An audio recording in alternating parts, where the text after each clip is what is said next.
ಮೀನಾ, ಯಾಕಮ್ಮ ಅಳ್ತಾ ಇದೀಯಾ? ಅಣ್ಣ, ಡ್ಯಾಡಿ ಮೊಮ್ಮಗನ ಎತ್ಕೊಂಡು ಆಡಿಸ್ತಾನೆ ಇದ್ದ. ಬೆಟ್ಟದಷ್ಟು ಆಸೆ ಪಟ್ಟಿದ್ರು.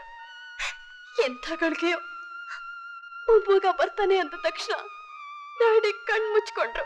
ಮೊಮ್ಮಗ ಬರ್ತಾನೆ? ಏನ್ ಮೀನಾ ನೀನ್ ಹೇಳ್ತಾ ಇರೋದು? ಹೌದಣ್ಣ, ಅರುಣ ಈಗ ಪ್ರೆಗ್ನೆಂಟ್. ಮೀನಾ, ಸರಿಯಾಗಿ ತಿಳಿದು ಮಾತಾಡು. ಯಾಕಣ್ಣ? ಡಾಕ್ಟ್ರೇ ಹೇಳಿದ್ದು. ಅದನ್ ಕೇಳಿನೇ ಡ್ಯಾಡಿ ಸಂತೋಷದಲ್ಲಿ ಎಕ್ಸೈಟ್ ಆಗಿ ಹೋಗ್ಬಿಟ್ರು.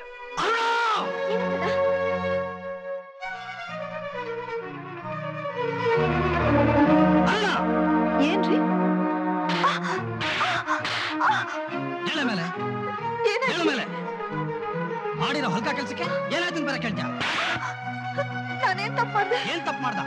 ಮಾನಗೆಟ್ಟವಳೆ, ನೀನ್ ಮನೆ ಇರೋಕೆ ಲಾಯಕ್ಕಿಲ್ಲ. ಬಿಟ್ಬಿಡಿ.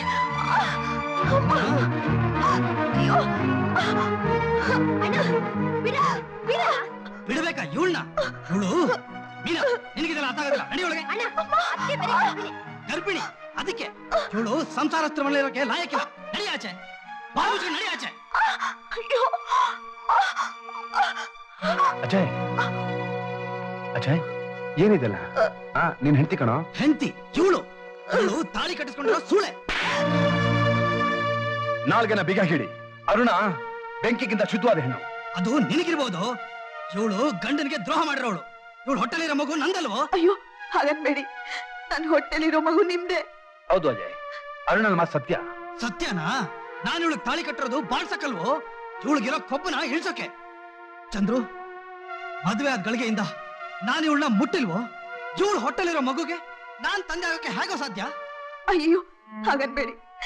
ಈ ಮಗುಗೆ ನೀವೇರಿ ತಂದೆ. ಆ ಮಗುಗ್ ನೀನೇ ತಂದೆ ಅಜಯ್. ಅದೇನಂತ ನಾನು ಹೇಳ್ತೀನಿ.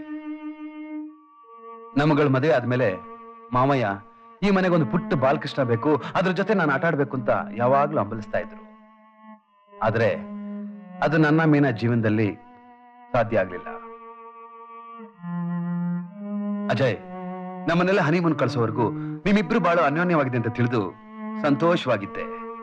ಆದ್ರೆ ಅಲ್ಲೋದ್ಮೇಲೆ ತಿಳಿತು ನಿಮ್ ಬಾಳು ನಮ್ ಬಾಳು ಒಂದೇ ಅಂತ. ಅಜಯ್, ಅಲ್ಲಿ ಮಾಲಿನ್ಯ ಜೊತೆ ಓಡಾಡೋದನ್ನ ನೋಡ್ದೆ. ಆಗ ಮಾವಯ್ಯನ ಆಸೆ ಪೂರೈಸೋದಕ್ಕೆ ಒಂದ್ ದಾರಿ ನನಗೆ ಸಿಕ್ತು. ನೀವು ಮನಸ್ಸು ಮಾಡಿದ್ರೆ ಕತ್ತಲು ತುಂಬಿರೋ ಅಣ್ಣ ಬಾಳ್ಗೆ ಬೆಳಕು ಕೊಡ್ಬೋದು. ಆ ನಂಬಿಕೆ ಮೇಲೆ ನಾ ಇಲ್ಲಿಗೆ ಬಂದಿರೋದು. ನೀವು ತಪ್ಪು ತಿಳ್ಕೊಂಡಿದ್ದೀರಾ. ನಾನ್ ಅಜಯ್ನ ದೂರ ಮಾಡಿದ್ರೆ ಅವನ್ ಬದಲಾಗ್ತಾನ? ಅವನಿಗೆ ನನ್ನಂತವ್ರು 100 ಜನ. ತಿಳಿದು ನಾನ್ ಆದಾಯನ್ ಕಳ್ಕೊಳ್ಳ? ನಾನು ಹೇಳಕ್ ಬಂದಿದ್ ವಿಷಯನೇ ಬೇರೆ. ಅಜಯ್ ತಂದೆ ನನ್ ದಣಿ ಮನೇಲಿ ಮೊಮ್ಮಕ್ಳು ನೋಡ್ಬೇಕು ಅಂತ ಹಂಬಲಿಸ್ತಾ ಇದ್ದಾರೆ. ಆದ್ರೆ ಅಜಯ್ ಅರ್ಣಬಾಳು ಈ ರೀತಿಯಿಂದ ಗೊತ್ತಾದ್ರೆ ಮನೇಲಿ ದೊಡ್ಡ ಅನಾಹುತಾನೇ ಆಗುತ್ತೆ. ಮಾಲಿನಿ ಅವ್ರ ಮೊದ್ಲೇ heart patient. I am sorry Chandru, ಇದಕ್ ಪರಿಹಾರ ನನ್ನಲ್ಲಿಲ್ಲ, ನಿಮ್ಮಿಂದ ಆಗುತ್ತೆ. ನಿಮ್ ಮಾತೆ ನನ್ಗೆ ಅರ್ಥ ಆಗ್ತಾ ಇಲ್ವೇ? ನೋಡಿ,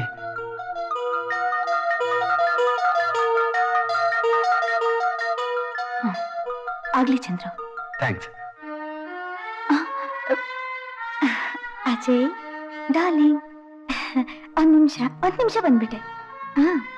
ಒಂದ್ ನಿಮಿಷ.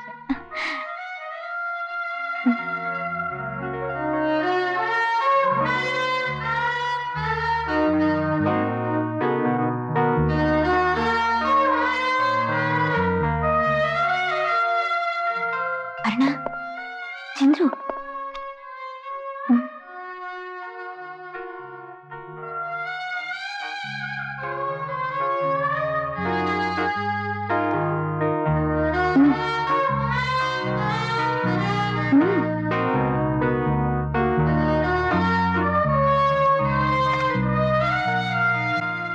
ತುಂಬಾ ಥ್ಯಾಂಕ್ಸ್. ಪರವಾಗಿಲ್ಲ.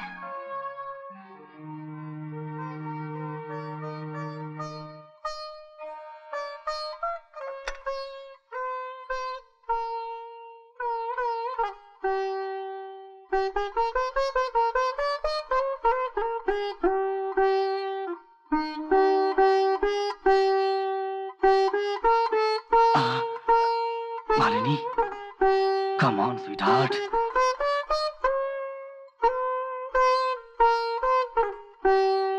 ಮಾಲಿನಿ ಸಹಾಯದಿಂದ ಈ ನಾಟಕ ಆಡಿದೆ.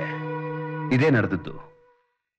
ಮೀನಾ, ಅವತ್ ರಾತ್ರಿ ನಾನು ಅರುಣ ರೂಮ್ಗೆ ಲೇಟಾಗಿ ಬಂದಾಗ ಎಲ್ಲೋಗಿದೆ ಅಂತ ಕೇಳ್ದಿಲ್ಲ, ಜ್ಞಾಪಿಸ್ಕೊಂಬಿನಾ? ತುಂಬಾ ಚೆನ್ನಾಗಿದೆ ಕತೆ, ಬಹಳ ಚೆನ್ನಾಗಿ ನಾಟಕ ಆಡ್ತೀಯ ಚಂದ್ರು. ಅಜಯ್, ನಾನು ಹೇಳ್ತಿರೋ ಒಂದೊಂದು ಮಾತು ಸತ್ಯ ಅಜಯ್.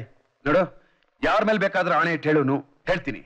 ಬೇಕಾದ್ರೆ ಸತ್ತು ಸ್ವರ್ಗದಲ್ಲಿರೋ ನಮ್ ದಣಿ ನಿನ್ ತಂದೆ ಮೇಲೆ ಬೇಕಾದ್ರೆ ಆಣೆ ಇಟ್ಟು ಹೇಳ್ತೀನಿ ಅಜಯ್. ಮುಚ್ಚೋ ಬಾಯಿ, ಸತ್ತಿರೋ ನಮ್ ತಂದೆ ವಿಷಯ ಯಾಕೋ ಇಲ್ಲಿ? Ajay, believe me Ajay, Aruna.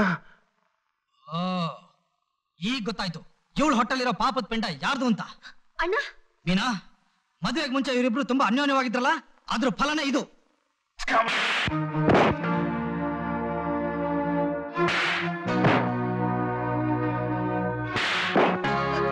ಬಿಟ್ಬಿಡಿ ಅವ್ರನ್ನ. ನೋಡು ಅರುಣ, ಅವನ ಬಾಯಿಂದ ಎಂತ ಮಾತು ಬರುತ್ತೆ ಅಂತ. ಜಯ್, ಬೇರೆ ಯಾರಾದ್ರೂ ಆಗಿದ್ರೆ ಅವನ್ ರಕ್ತನೇ ಕುಡಿದು ಬಿಡ್ತಿದ್ದೆ. ಆದ್ರೆ ಏನ್ ಮಾಡ್ಲಿ, ನಿಮ್ ತಂದೆ ನನ್ನ ಕೈ ಕಟ್ಟಾಕ್ಬಿಟ್ಟಿದ್ದಾರೆ. ಅಜಯ್, ಈಗಲೂ ನಾನು ಹೇಳ್ತಾ ಇದ್ದೀನಿ, ಅರುಣ ಒಂದು ಪವಿತ್ರವಾದ ಹೆಣ್ಣು ಅಜಯ್.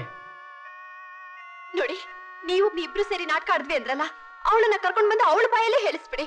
ಕರೆಕ್ಟ್ ಅಜಯ್. ಮಾಲಿನಿ ಬಂದು ಹೇಳಿದ್ರೆ ನೀನ್ ನಂಬ್ತೀಯ?